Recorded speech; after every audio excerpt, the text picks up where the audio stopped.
Hi friends, నా పేరు కృష్ణమోహన్. మీరు చూస్తున్నది హరిణి మీడియా తెలుగు ఛానల్. మరి ఈరోజు మంచి బిజినెస్ ఐడియాతో మీ ముందుకు వచ్చాను. ఇక టాపిక్లోకి వెళ్ళే ముందు ఇప్పటి వరకు మన ఈ ఛానల్ని సబ్స్క్రైబ్ చేయని వారు ఎవరైనా ఉంటే వెంటనే సబ్స్క్రైబ్ చేసుకోండి. ఎందుకంటే మీరు సబ్స్క్రైబ్ చేసుకుంటే మన ఈ ఛానల్ నుంచి వచ్చేటువంటి కొత్త వీడియోస్ అన్నీ కూడా మీకు అప్డేట్ అవ్వడానికి అవకాశం ఉంటుంది. కాబట్టి వెంటనే సబ్స్క్రైబ్ చేసుకోండి. అదేవిధంగా బెల్ సింబల్పై క్లిక్ చేసి మన ఈ ఛానల్ నుండి వచ్చే కొత్త వీడియోస్ నోటిఫికేషన్ ఆన్ చేసుకోండి. కాలంతో పాటు వేగంగా పరిగెడుతున్న నేటి సమాజంలో నిరుద్యోగ యువతకు అనేక ఉపాధి అవకాశాలున్నాయి. అయితే స్వతంత్రంగా ఎదగాలనే దృఢ సంకల్పం ఉన్నప్పుడు చేసే ప్రతి పనిలో తప్పక విజయం సాధిస్తారు. అలాంటి వారికి చక్కటి ఉపాధిని చూపిస్తున్నాయి వ్యవసాయ అనుబంధ పరిశ్రమలు. ఓర్పుతో కష్టించి పనిచేయడమే దీనికి అభివృద్ధి సూత్రాలు.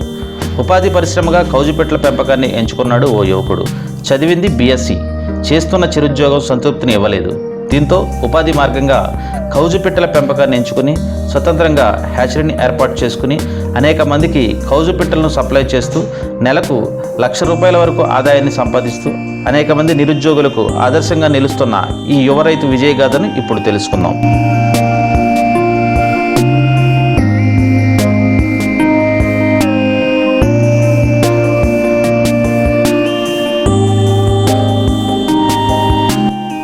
పశ్చిమ గోదావరి జిల్లా ద్వారకా తిరుమల మండలం కొన్నంపల్లి గ్రామానికి చెందిన యువ రైతు బాణాల వీరేంద్ర. ఇటీవల కాలంలో చిన్న తరహా కుటీర పరిశ్రమల్లో దినదినాభివృద్ధి చెందుతున్న రంగం కోయిల్ పక్షుల పెంపకం. వీటిని కౌజు పిట్టలు, పరిగె పిట్టలు అని పిలుస్తారు. కౌజుల మాంసంలో పోషకాహార గుణాలు ఎక్కువ. పక్షి జాతి మాంసం తింటే రోగాలు తగ్గుతాయని ప్రజల నమ్మకం. దాంతో రెస్టారెంట్లలో, ఫంక్షన్లలో కౌజుల మాంసం ఎక్కువగా తినడానికి ఆసక్తి చూపిస్తున్నారు. మాంసం కోసం పెంచే ఈ పక్షులు సరైన యాజమాన్య పద్ధతులు పాటించడం ద్వారా 30 నుంచి 35 రోజుల్లో పెంపకం పూర్తవుతుంది. ఈ పక్షుల పెంపకంలో శ్రమకు తగ్గ ఆదాయం లభించడంతో అనేక మంది రైతులు, నిరుద్యోగ యువకులు వీటిని పెంపకానికి ఆసక్తి చూపిస్తున్నారు. ఇందుకు నిదర్శనమే ఈ యువ రైతు. స్వయం ఉపాధిగా కౌజుపిట్టల పెంపకం మొదలుపెట్టారు బాణాల వీరేంద్ర. మొదట్లో మాంసం కోసం కౌజుపిట్టలను తెచ్చి అమ్మేవారు. ఒక్కో పిట్ట పైన 35 రోజుల్లో సుమారుగా ₹10 వరకు లాభం వచ్చేది. అయితే పిట్టలను ప్రతిసారి తీసుకొచ్చి పెంచాలంటే ఒక సంవత్సరానికి 3 నుంచి 4 బ్యాచ్లు మాత్రమే చేయగలిగేవారు. దీనికి కారణం పిల్లలు సరైన సమయానికి దొరికేవి కావు. దీనితో ఈ యువకుడు సొంతంగా కౌజుపిట్టల హ్యాచరీని ఏర్పాటు చేసుకున్నాడు. వీటి గుడ్ల కోసం సుమారు 3,000 కౌజుపిట్టలను కూడా పెంచుతున్నారు. వీరందరూ అండి, మాది గున్నంపల్లి గ్రామం, ద్వారకా తిరుమల మండలం, పశ్చిమ గోదావరి జిల్లా, ఆంధ్రప్రదేశ్. నేను డిగ్రీ BSc కెమిస్ట్రీ చదువుకున్నానండి. చదువుకున్నాక నేను జాబ్ చేశాను. ఆ జాబ్లో నాకు సంతృప్తి చెందాక నేను ఏదో బిజినెస్ చేద్దామన్న ఉద్దేశంలో ఈ కౌజుపిట్టల ఫామ్ స్టార్ట్ చేశానండి. నేను ఫామ్ స్టార్ట్ చేసినప్పుడు నేను వారానికి 500 కట్టలు నేను పిల్లలు తెచ్చిన అమ్మేవానండి. అలా ప్రతి వారం చిక్కు తెచ్చిన నాకు బాగా డిమాండ్లో 2-3 వేల దాకా వారానికి వెళ్ళేవానండి. నాకు సరిగ్గా సప్లై అవ్వక నాకున్న ఆలోచనతో నేను యాచరీని స్థాపించుకుని నేనే చిక్కు తీసుకుంటాం స్టార్ట్ చేశానండి. ఆ స్టార్ట్ చేయడంలో ఇప్పుడు చిక్కు ప్లస్ పిట్ట 2 అమ్ముతున్నానండి. ఈ పక్షుల పెంపకానికి అనుగుణంగా షెడ్లను కూడా నిర్మించారు. ఇవి 20-80 కొలతలతో నిర్మించారు.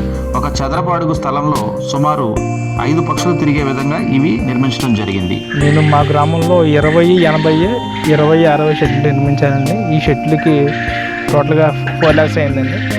ప్లస్ ఇవి కాకుండా యాచరీని సొంతంగా వారానికి 30,000 దిగే నేను యాచరీని నేను స్టార్ట్ చేయడం జరిగిందండి. దానికి 4 lakhs అయింది. మొత్తం 8 lakhsతో నేను స్టార్ట్ చేశాను వ్యాపారం. ఇక హ్యాచరీ విషయానికి వస్తే సాధారణంగా హ్యాచరీలో గుడ్డు పిల్లగా తయారై బయటికి రావడానికి సుమారుగా 18 రోజుల సమయం పడుతుంది. ఈ హ్యాచింగ్ యూనిట్ను కెపాసిటీ వచ్చేసి సుమారుగా 1,00,000 గుడ్లు. దీని ధర ₹4,50,000. ఇలా హ్యాచరీలో గుడ్లను పొదిగించే విధానాన్ని ఇంక్యుబేటర్ పద్ధతి అంటారు. ఇంక్యుబేటర్లో 2 విభాగాలు ఉంటాయి. మొదటిది గుడ్ల షట్టర్, రెండవది హ్యాచింగ్ షట్టర్. ముందుగా ఈ గుడ్ల షట్టర్లో 14 రోజులు పొదిగించిన తర్వాత గుడ్లను హ్యాచింగ్ యూనిట్స్లోని ట్రేలలోకి మార్చుతారు. ఈ గుడ్లను పొదిగించడానికి 99.8 డిగ్రీల ఫారెన్హీట్ ఉండేటట్లు చూసి 4 రోజులు ఉంచినట్లయితే గుడ్ల నుండి పిల్లలు బయటకు వస్తాయి. ఇలా వచ్చిన పిల్లలను బ్రూడింగ్ పద్ధతిలో 1 వారం పాటు జాగ్రత్తగా పెంచవలసి ఉంటుంది. జపనీస్ జాతికి చెందిన ఈ పక్షులు 45వ రోజు నుండి గుడ్లు పెడతాయి. ఇవి ఏడాదికి సుమారుగా 250 నుండి 280 గుడ్లను పెడతాయి. వీక్లీ నాకు 8,000 పిల్లలు వస్తుంది. ఆ 8,000 పిల్లలు చుట్టుపక్కల రైతులకు అందరికి సప్లై చేస్తాను. ఈవెన్ ఏమైనా మిగిలితే నేను సొంతంగా వేసి నేనే పెంచుకొని నేను అమ్ముతాను. నేను ఫస్ట్ ఇప్పుడు నా దగ్గర మదర్ బర్డ్స్ 3,000 ఉన్నాయండి. నాకు డైలీ 2,000 ఎగ్స్ వస్తూ ఉంటాయి.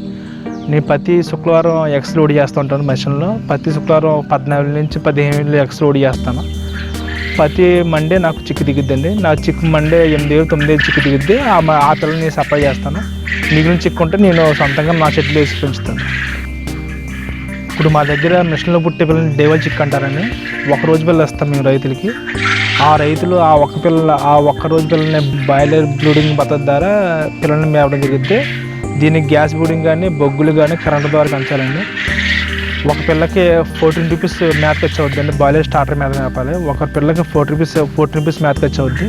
ప్లస్ ఎక్స్ట్రా కరెంటు బొగ్గులు ఇంకా షెడ్లు మెయింటెనెన్స్ అన్ని వగేరే వేసుకుని 25 రూపీస్ ఖర్చు అవుతుంది. మొత్తం టోటల్ 25 రోజులు 30 రోజులు కటింగ్ వస్తుంది పెట్ట.